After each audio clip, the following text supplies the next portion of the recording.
10वी-12वीच्या परीक्षा संपल्या तर विद्यार्थी पालकांपुढे प्रश्न येतो, SSC किंवा HSC पुढे काय? आणि यासाठी मग सजग पालक कुठे काही समुपदेशन मिळतं का यासाठी शोधात राहतात. आता समुपदेशनामध्ये मानसशास्त्रीय समुपदेशन आणि व्यावसायिक किंवा अभ्यासक्रमातील समुपदेशन हे वेगळं असतं.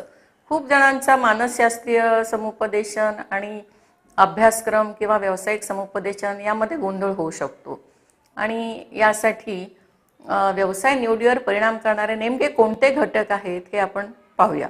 आता व्यवसाय निवडीवर परिणाम करणारे बरेचसे घटक आहेत, जसं कौटुंबिक पार्श्वभूमी आहे, आर्थिक बाबी आहेत, भौगोलिक परिस्थिती आहेत, स्पर्धा आहे, अक्षरशः जीवघेणी स्पर्धा आहे.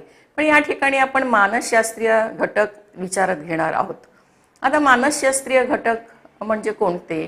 तर मुलांच्या अभियोग्यता, अभिक्षमता, त्याची अभिरुची, त्याचं समायोजन वगैरे हे सर्व यामध्ये अंतर्भूत होतं.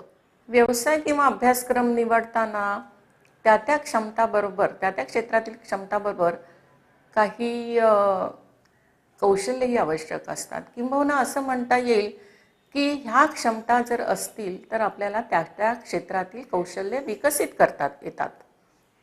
किंबहुना असं आपण म्हणतो की बोलणाऱ्याची माती विकली जाते, पण न बोलणाऱ्याचे चांगले गहूसुद्धा विकले जात नाही. म्हणजे हे मार्केटिंगचं आहे. म्हणजे भाषिक क्षमता असलेली व्यक्ती मार्केटिंगमध्ये पण फार उत्कृष्ट काम करू शकते.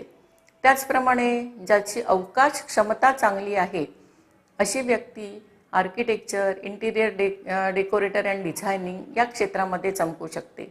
ज्यांची गणितीय क्षमता चांगली असते त्या व्यक्ती चांगल्या गणितज्ञ होऊ शकतात.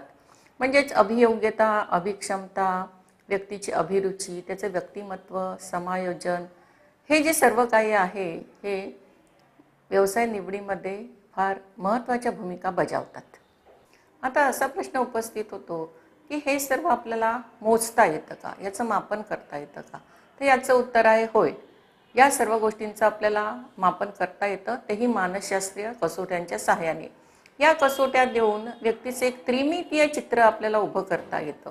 एका बाजूला अभियोग्यता, अभिक्षमता, एका बाजूला समायोजन क्षमता व एका बाजूला अभिरुची.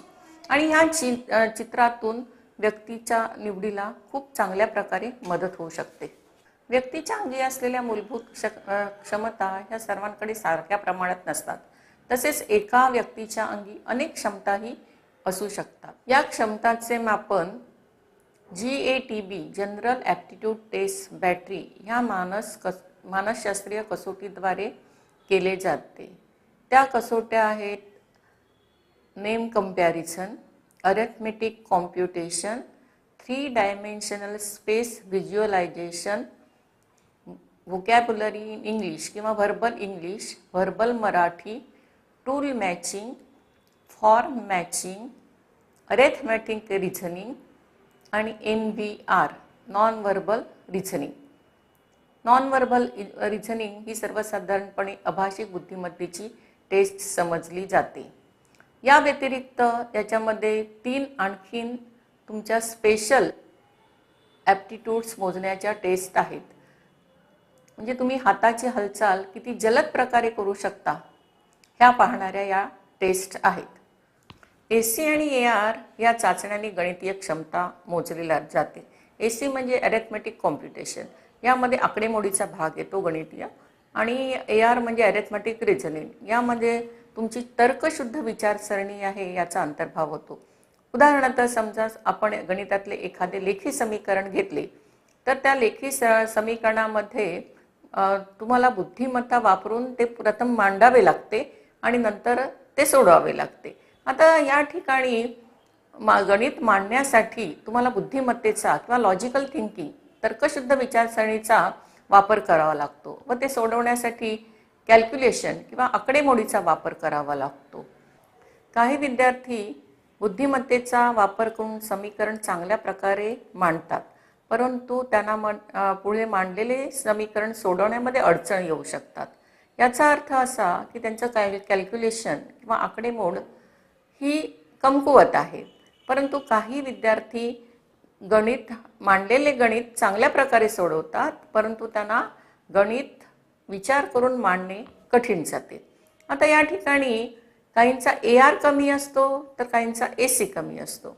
काही हुशार विद्यार्थी असतात ते गणित वाचतात. गणित वाचणं याचा अर्थ काय, तर ते गणित आपल्या बुद्धीने गणित व्यवस्थित मांडू शकतात. हां, मग काय सोडवता येईल आपल्याला आरामात असं म्हणतात आणि मग आकडेमोडीमध्ये चुकतात. तर यासाठी विद्यार्थ्यांचा AR आणि AC हा दोन्ही भाग चांगला असला पाहिजे. म्हणून त्यासाठी सराव, गणिताचा सराव अत्यंत आवश्यक आहे. विद्यार्थ्यांनी गणित एकदा मांडलं तर ते शेवटपर्यंत सोडवता आलं पाहिजे त्यांना. या दोन्ही चाचण्यांतून AC आणि AR विद्यार्थी गणितामध्ये नेमका कुठे कमी आहे हे कळतं आणि त्याची गणितीय अभिक्षमता कळून येते. त्याचप्रमाणे भाषिक क्षमतेसाठी मराठी, व्हर्बल मराठी आणि व्हर्बल इंग्लिश ह्या 2 टेस्ट दिल्या जातात. त्याच्यामध्ये तुम्ही गुजराती, हिंदी वगैरेमध्ये सुद्धा चाचण्या उपलब्ध आहेत. इंग्लिश अशासाठी की आजकाल सर्वत्र इंग्लिशचा वापर असतो आणि त्या मानाने मातृभाषेचा वापर फार कमी असतो. पण तरीसुद्धा विद्यार्थ्यांची मातृभाषा चांगली असणं आवश्यक असतं.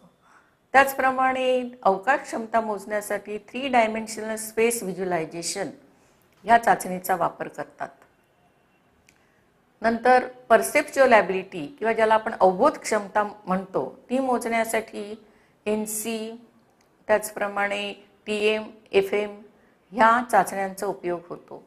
आता NC किंवा नेम कंपॅरिझन ही चाचणी शाब्दिक चाचणी असून TM आणि FM या चाचण्या थोड्या पिक्टोरियल टाईपच्या आहेत. म्हणजे FM मध्ये वेगवेगळ्या आकृत्यांची तुलना आहे तर TM मध्ये विविध अवजारांची तुलना आहे. ह्याच्यामध्ये ब्लॅक अँड व्हाईट म्हणजे कृष्ण धवल अशा छटांचा सूक्ष्म भेद करण्याची क्षमता मोजली जाते. यापुढची क्षमता म्हणजे अभाषिक बुद्धिमत्ता, ज्याबद्दल पालक आणि विद्यार्थी दोघेही खूप उत्सुक असतात. आणि ही क्षमता NVR नॉन व्हर्बल रिझनिंग या चाचणीद्वारा मोजली जाते. आता अभाषिक बुद्धिमत्तेची चाचणी घेताना आम्ही मुद्दाम याला पूरक अशी NVTI non verbal test of intelligence अशी एक टेस्ट दिली जाते. याला पूरक अशी अभाषिक बुद्धिमत्तेची NVTI नावाची कसोटी non verbal test of intelligence दिली जाते. पूरक चाचणी अशासाठी की ह्या ज्या चाचण्या आहेत त्या गती व अचूकतेच्या आहेत आणि त्याचबरोबर त्यांचा कालावधी 5 ते 7 मिनिटे इतका असतो. या कालावधीमध्ये चाचणी देताना जर मुलाचे पेन खाली पडलं किंवा क्रम चुकला तर त्यामुळे त्याचा वेळ जाण्याची शक्यता असते आणि त्याचा परिणाम स्कोअरवर होतो. इतर चाचण्यांच्या बाबतीतही असा संशयास्पद स्कोअर आढळला तर त्याला पूरक चाचण्या देण्यात येतात. आता ह्या अभियोग्यता किंवा ज्याला अभिक्षमता किंवा कल चाचणी ह्या ज्या चाचणी परीक्षा असतात, ह्या ज्या चाचण्या असतात त्याची तुलना विविध व्यवसाय क्षेत्रांशी केली जाते. म्हणजे ढोबळमानाने विशिष्ट क्षेत्राला विशिष्ट अभियोग्यता लागतात. उदाहरणार्थ वैद्यकीय क्षेत्रासाठी NC, FM, TM या प्रकारच्या क्षमता लागतात. इंजिनिअरिंगसाठी TDS, AR, TM या क्षमता लागतात. आर्ट्ससाठी verbal ability, verbal English, verbal Marathi म्हणजे लँग्वेजेस चांगल्या असतील तर तेवढं पुरेसं असतं. तर फाईन आर्ट्ससाठी TDS, FM, TM यासारख्या क्षमता लागतात. आणि ह्या सर्वाला कॉमन इंटेलिजन्स किंवा बुद्धिमत्ता सगळीकडेच लागते. आता ढोबळमानाने जर आपण बुद्धिमत्तेचे 3 भाग पाडले, उच्च बुद्धिमत्ता, सरासरी बुद्धिमत्ता आणि सरासरीच्या खाली, तर त्याप्रमाणे आपल्याला व्यवसाय निवड करता येते. उदाहरणार्थ उच्च बुद्धिमत्ता असलेले विद्यार्थी उच्च व्यावसायिक अभ्यासक्रमाकडे जातात. जे मध्यम असतात, सरासरी असतात बुद्धिमत्तेने ते साधारण पदविका अभ्यासक्रम करू शकतात आणि जे सरासरीच्या खाली असतात ते प्रमाणपत्र अभ्यासक्रम पूर्ण करू शकतात. आता हे वर्गीकरण जे आहे हे वर्गीकरण ढोबळमानाने केलेले वर्गीकरण आहे. याच्यातही आणखीन बऱ्याच घटकांचा समावेश असू शकतो. दुसऱ्या प्रकारची कसोटी म्हणजे अभिरुची शोधिका होईल. अभिरुची म्हणजे एका विशिष्ट क्षेत्रामध्ये व्यक्तीचं कितपत अभिरुची आहे, कितपत इंटरेस्ट आहे हे शोधणारी अभिरुची शोधिका. विद्यार्थ्यांच्या साधारण दोन प्रकारचे इंटरेस्ट असतात. एक म्हणजे प्रकट आणि दुसरा म्हणजे सुप्त. लहानपणापासून प्रत्येक व्यक्तीला आपण कोणतरी व्हावं असं वाटत असतं. यामध्ये लहान म्हणजे रिक्षावाले काकांपासून ड्रायव्हर, कंडक्टर, त्याचप्रमाणे त्यांना पायलटही व्हावं असं वाटतं, डॉक्टर काकांसारखं डॉक्टरही व्हावं असं वाटतं. तर ह्या आवडी त्यांच्या जसं मोठ्या होतात तसं त्या बदलतही जातात आणि त्यांच्या रोल मॉडेलप्रमाणे त्यांना व्हावं लागतं. आता ह्या रोल मॉडेल्समध्ये त्यांचे आईवडील, मित्रमैत्रिणींचे आईवडील, शेजारी पाजारी, दूरचे किंवा जवळचे नातेवाईक यापैकी कोणीही असू शकतं. आणि मग यासाठी त्यांचे प्रकट इंटरेस्ट, प्रकट अभिरुची वेगळी असते आणि सुप्त अभिरुची वेगळी असते. ही सुप्त अभिरुची मोजण्यासाठी 5 क्षेत्रीय आणि 12 क्षेत्रीय अशा 2 प्रकारच्या कसोट्या दिल्या जातात. 5 क्षेत्रीय कसोटीमध्ये जर क्रिस्टलाइज इंटरेस्ट मुलांचा समजला नाही तर 12 क्षेत्रीय अभिरुची दिली जाते. आता ही कसोटी विशिष्ट क्षेत्र व त्याच्याशी संलग्न असे अभ्यासक्रम निश्चित करते. आता उदाहरणार्थ क्षेत्र म्हणजे या ठिकाणी व्यावसायिक क्षेत्र किंवा अभ्यासक्रमाचे क्षेत्र असं लक्षात घेता येईल.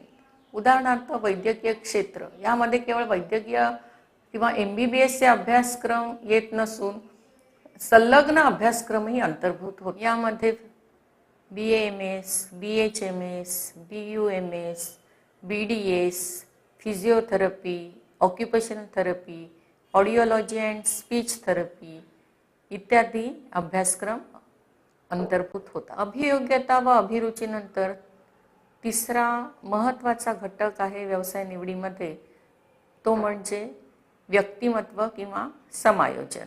आता खूप बडबडणारी जी व्यक्ती असते की जिच्या पोटामध्ये सिक्रेट्स राहत नाहीत, ती व्यक्ती भारतीय सिक्रेट सेवेमध्ये काम करू शकेल का? किंवा ज्या व्यक्तीला एखादं धावत असलेलं मूल पडलं आणि ते उचलण्याचं सौजन्य नसेल तर ती व्यक्ती सोशल वर्कर होऊ नाही शकणार. रक्त पाहून चक्कर येणारी मुलगी डॉक्टरही होऊ शकणार नाही. तर याप्रमाणे तुमच्या व्यक्तिमत्वाचा फार महत्त्वाचा भाग या व्यवसाय निवडीमध्ये येतो. त्याचप्रमाणे तुमचं समायोजन, तुमचं घराशी कुटुंबाशी समायोजन कसं आहे, तुमची हेल्थ कशी आहे, तुमचं सामाजिक समायोजन कसं आहे, तुम्ही खूप ॲग्रेसिव्ह आहात का, खूप अंतर्मुख आहात का, याचाही व्यवसाय निवडीवर परिणाम होतो. तसेच तुम्ही भावनिक समायोजन तुमचं कसं आहे, भावनिक समायोजन जर तुमचं चांगलं नसेल किंवा तर त्याबरोबर तुमचे कुटुंबाचे प्रॉब्लेमसुद्धा येऊ शकतात आणि मग एकाग्रतेचा प्रश्न येतो. मन अभ्यासात एकाग्र होऊ शकत नाही, दिवा स्वप्न तुम्ही पाहू लागता आणि ह्या शेक्स महमदी स्वप्नामध्ये तुमचं कॉन्सन्ट्रेशन हे होतच नाही. म्हणजे 1 तास तुम्ही अभ्यासाला बसलात तर तुमचं 15 ते 20 मिनिटंही कॉन्सन्ट्रेशन किंवा एकाग्रता होऊ शकत नाही. त्याचप्रमाणे जर तुमचं भावनिक समायोजन चांगलं असेल तर तुम्ही 1 तासामध्ये 50 ते 55 मिनिटंसुद्धा अभ्यास करू शकता. याचा परिणाम अर्थातच तुमच्या शालेय संपादणुकीवर होतो. काही वेळेला खूप हुशार मुलं असतील तरीसुद्धा जर त्यांचं भावनिक व कौटुंबिक समायोजन नसेल तर ते अभ्यासात कमी पर्सेंटेज मार्क्स मिळवतात. या उलट जर थोडीशी कमी बुद्धिमान मुलं त्यांचं कौटुंबिक व भावनिक समायोजन चांगलं असेल तर ते अभ्यासामध्ये चांगली प्रगती करू शकतात. याला अंडर अचिव्हर्स आणि लोअर अचिव्हर्स असं म्हणतात आणि मानसशास्त्रीय कसोट्यामध्ये या बाबी ठळकपणे दिसून येतात व त्याप्रमाणे त्यांना समुपदेशन करता येऊ शकते. आता हे जे चित्र आहे, अभिक्षमता, अभियोग्यता, अभिरुची, व्यक्तिमत्व व समायोजन, याचं एक त्रिमितीय चित्र तयार झालं तर आपल्याला करिअर निवड चांगल्या प्रकारे करता येऊ शकते. यामध्ये विद्यार्थ्यांनी जर चाचण्या अगदी प्रामाणिकपणे दिल्या असतील तर व्यवसाय निवडीसाठी हे फार चांगलं असतं आणि हे चित्र तंतोतंत खरं ठरतं. मानसशास्त्रीय कसोट्याबाबत मी एक मुद्दा स्पष्ट व ठळकपणे मांडू इच्छिते की लोक IQ व बुद्ध्यांक ह्याचा खूप बाऊ करतात. काही वर्षापूर्वी एक मजेशीर बातमी वाचण्यात आली होती की अमुक एक मुलाचा बुद्ध्यांक आईन्स्टाईनपेक्षा जास्त आहे. म्हणजे काय, तर आईन्स्टाईनचा बुद्ध्यांक हा 140 होता व याचा त्याच्यावर म्हणजे 61 वगैरे काहीतरी होता. परंतु हे मिसइंटरप्रिटेशन आहे बुद्ध्यांकाचं. आता आईन्स्टाईनने ज्या वेळेला चाचणी दिली होती तो काळ कोणता होता, आताचा काळ कोणता आहे, त्याचप्रमाणे त्यांनी कोणती बुद्धिमत्तेची चाचणी दिली होती, या मुलाने कोणती बुद्धिमत्तेची चाचणी दिलेली आहे, तेव्हा परिस्थिती कशी होती, ती कशा पद्धतीने दिली होती, आणि तर कोणीही केलेला नव्हता आणि फक्त बुद्ध्यांकावर हे इंटरप्रिटेशन केलेलं होतं, जे खूप चुकीचं आहे. काही उत्साही पालक आणि विद्यार्थी यांना झटपट IQ काढून हवा असतो व ते त्यासाठी मानसशास्त्रीय तज्ज्ञांकडे जातात. यामध्ये मानसशास्त्रीय समुपदेशन आणि करिअर समुपदेशन यातला फरक ते लक्षात घेत नाहीत. आपण ज्या व्यक्तींकडे जातो त्या व्यक्ती खरोखर त्या क्षेत्रातील तज्ज्ञ व्यक्ती आहेत का, त्यांनी ठराविक कालावधीचे प्रशिक्षण पूर्ण केले आहे का, ते वापरत असलेल्या कसोट्या प्रमाणित आहेत का, याची शहानिशा करणं आवश्यक आहे. कसोट्यांच्या दुरुपयोगाला विद्यार्थी व पालक बळी पडू नयेत यासाठी सावधगिरी बाळगणं केव्हाही इष्टच होय.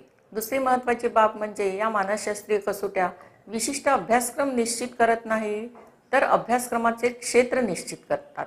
उदाहरणार्थ ललित कला हे जर क्षेत्र घेतलं तर त्यामध्ये फक्त आर्किटेक्चरच येत नाही, आर्किटेक्चर हे क्षेत्र येत नाही, तर त्याच्यामध्ये drawing and painting, music and dance, त्याचप्रमाणे ॲनिमेशन, ही सर्व क्षेत्रे किंवा संलग्न क्षेत्रे अंतर्भूत असतात.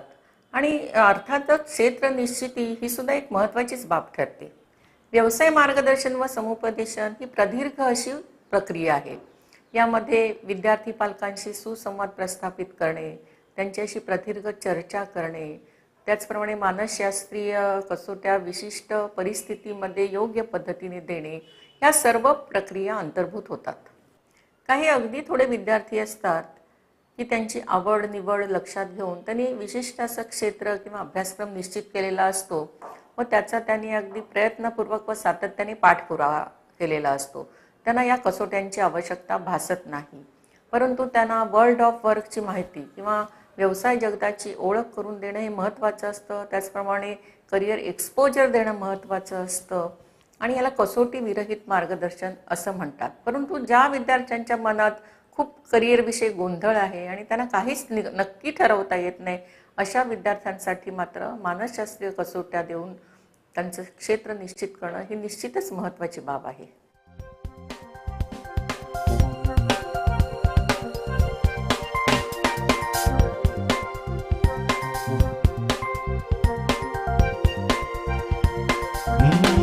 प्रगति बड़ी